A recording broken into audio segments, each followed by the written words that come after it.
Happy Sunday, everyone. All over the news, they're talking about the cyclasporia. So I've been like watching videos and gathering information, and it's really interesting because usually I go to Google and I can type in anything about a full moon or anything, and I'll get immediate answer. When I typed in natural remedies for parasite infection, instead of it telling me like oregano and garlic, it immediately said you need to go see a doctor. So it just seems like almost like a conspiracy theory moment with that. I don't know what that's about. Apparently, they don't want you to find a cure for this, which is disconcerting, I'm going to say. So, I don't have very good luck with doctors, obviously. Seems like doctors are injuring me more than fixing me and losing my x-rays and like nerve damaging my shoulder with a Tdap shot and anaphylaxising me at the allergy doctor and then telling me I'm too risky to be seen and telling me to go get out of here. And so years ago, I started looking into natural remedies, which I think are great. So I did get some information on Google. We're just going to roll through this informative video for people, okay? Cyclasporia is a parasite spread by food or water contaminated with human fecal matter. Sorry, this is raw. If you ingest contaminated food, cyclospora can invade your intestines. Most common symptom is frequent watery diarrhea, usually starting 2 days to 2 weeks after the exposure.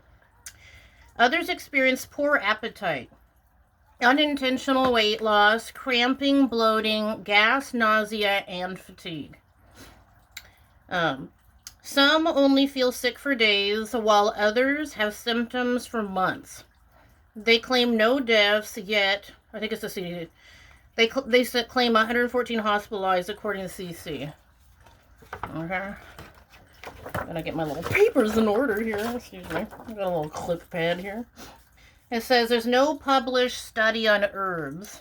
I found that interesting too while watching a video on YouTube. We've had parasites back. They've cut open bodies in ancient Egypt and seen them riddled with parasites. They've been around for a long time. And it's weird that they've done no studies on natural herbs because I think they can't patent natural herbs. Natural herbs are cheaper. They want you to do strictly Western medicine. Sorry, this is going to be a controversial video, I can tell. How I get shadow banned. Okay, natural antiparasitic herbs, according to my hippie book, include black walnut hulls, garlic, pumpkin seed, gentian root, wormwood, butternut bark, fennel seed, cascara sagrada, mugwort, slippery elm, and false unicorn root. I don't know what that is, but it sounds interesting. Oregano oil. We love oregano oil. We do the, sorry, it's covered in junk. Colloidal silver oregano oil. That's really good. Antibiotic, antiviral. Okay. I take this when I have like a tooth pain. One of my teeth felt like it was I needed like a root canal. It was like going off, but I grind and stuff, and I just started pounding the colloidal silver oregano oil, and like that calmed right down. Okay, so you guys have tooth problems, okay? There's entertainment purposes only. Okay, it says strong immune system is the best defense against parasites. It says low nutrition equals low immunity. So if you're eating like fast food and garbage, if you're like living out of McDonald's and stuff, you're gonna not have a good immune system. Think of your body's like a car, the fuel, the food that you eat. If you're eating garbage all the time, then that's like bad gas in your car. So, stuff out there. Washing doesn't work. Probiotics are important to reestablish intestinal health, because remember, this is like a stomach condition, okay? Okay, it says you don't spread from person to person. So if you're taking care of someone, that's good to know. The parasite, they claim it takes a week to 2 weeks to grow on produce. So like that parasite sits on the lettuce and then it matures into something gross. This is all gross. This is grossing me out. Okay. The foods that are linked to cyclosporia are basil, bag salad, blackberries, raspberries, cilantro, snow peas, snap peas. And then they also mention these are all foods we eat raw.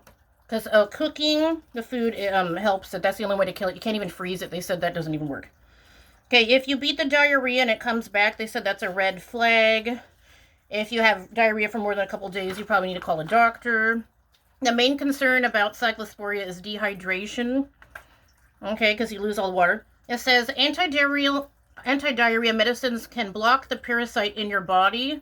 So I know that when you have diarrhea, your first thought is, oh, let's get some Imodium. My dad loves Imodium. He's obsessed with it.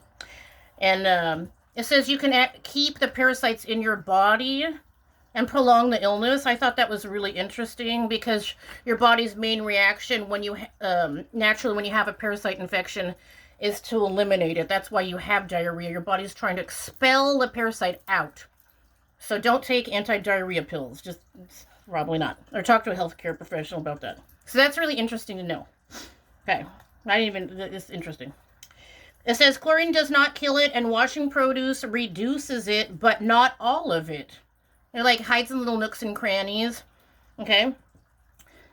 They said right now avoid the boxes of pre-mixed salad because that really carries it. They said a full head of lettuce is better. And they also said you want to rip the like 2 or 3 outside leaves around the outside off and wash it really well. So like a full head of lettuce is better than and we know we love the pre-made salad mixes. Stay away from those, according to the people online. Discard outside leaves. Okay, they wash hands and surfaces on counters and utensils, and it says filtered water is preferred. Chlorine doesn't kill this illness. Okay, we're getting to the 6-minute mark. Okay, you guys be informed, be safe. We'll get some herbs. We're done here.